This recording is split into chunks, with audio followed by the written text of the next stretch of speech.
राज दाई मेरो 15 वर्षदेखिको सहकर्मी मेरो प्रिय दाई एकदमै दाजुभाइ मलाई लाग्छ हामी एकदमै धेरै मिठा मिठा पलहरू छ दाइको मेरो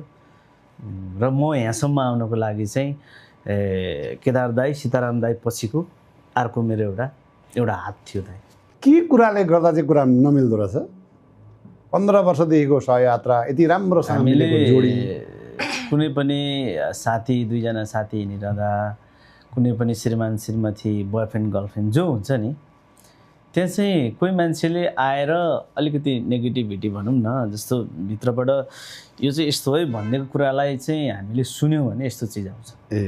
जस्तो चाहिँ अर्को कसैले कुरा लगाइदियो र त्यो कुरा सुन्यो भनेदेखि चाहिँ त्यो चाहिँ सम्बन्ध चाहिँ दरार आउँछ त्यस कारणले गर्दा म कसले सुन्यो त कुरा तपाईँले सुन्नुभयो कि उहाँले सुन्नुभयो अब त्यो त मलाई थाहा छैन